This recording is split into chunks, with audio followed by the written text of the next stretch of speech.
শুনা পাই আছোঁ যে ৰেচন কাৰ্ডৰ ওপৰত যে মই ভাবোঁ যে চবে ৰাইজে কৈ আছে কিন্তু বস্তুটো প্ৰুফটো নাৰাখে, যিবিলাক মানে পইচা খাই থাকে।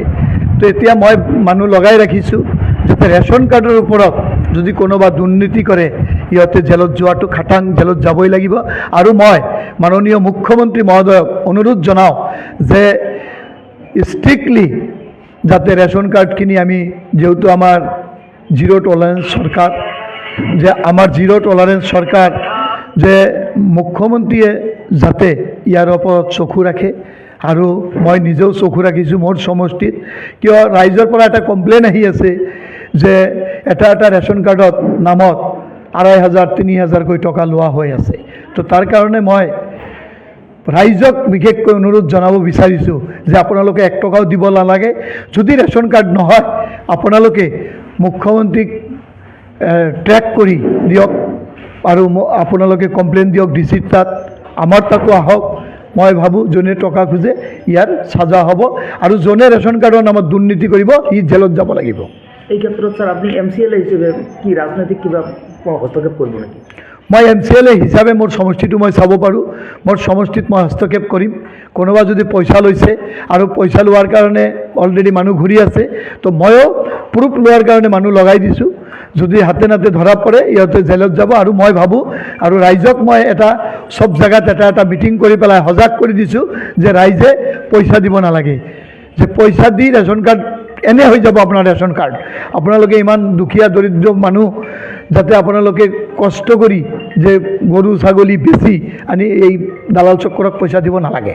ৰেচন কাৰ্ডৰ ওপৰত যে মই ভাবোঁ যে চবে ৰাইজে কৈ আছে কিন্তু বস্তুটো প্ৰুফটো নাৰাখে, যিবিলাক মানে পইচা খাই থাকে।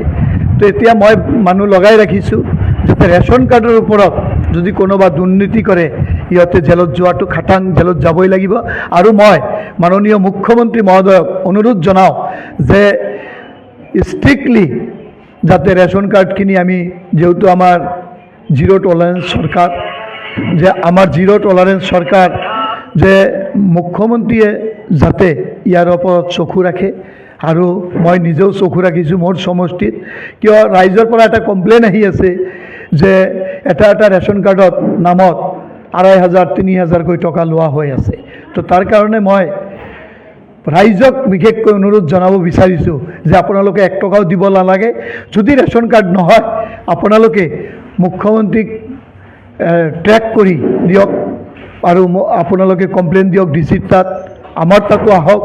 মই ভাবোঁ যোনে টকা খোজে ইয়াৰ সাজা হ'ব, আৰু যোনে ৰেচন কাৰ্ডৰ নামত দুৰ্নীতি কৰিব সি জেলত যাব লাগিব। এই ক্ষেত্ৰত স্যাৰ আপনি MCLA হিসেবে কি ৰাজনৈতিক কিবা হস্তক্ষেপ কৰিব নেকি? মই MCLA হিচাপে মোৰ সমষ্টিটো মই চাব পাৰোঁ, মোৰ সমষ্টিত মই হস্তক্ষেপ কৰিম। কোনোবা যদি পইচা লৈছে আৰু পইচা লোৱাৰ কাৰণে অলৰেডি মানুহ ঘূৰি আছে, তো ময়ো প্ৰুফ লোৱাৰ কাৰণে মানুহ লগাই দিছোঁ। যদি হাতে নাতে ধৰা পৰে ইহঁতে জেলত যাব। আৰু মই ভাবোঁ আৰু ৰাইজক মই চব জেগাত এটা মিটিং কৰি পেলাই সজাগ কৰি দিছোঁ যে ৰাইজে পইচা দিব নালাগে, যে পইচা দি ৰেচন কাৰ্ড এনে হৈ যাব আপোনাৰ ৰেচন কাৰ্ড। আপোনালোকে ইমান দুখীয়া দৰিদ্ৰ মানুহ, যাতে আপোনালোকে কষ্ট কৰি যে গৰু ছাগলী বেচি আনি এই দালাল চক্ৰক পইচা দিব নালাগে।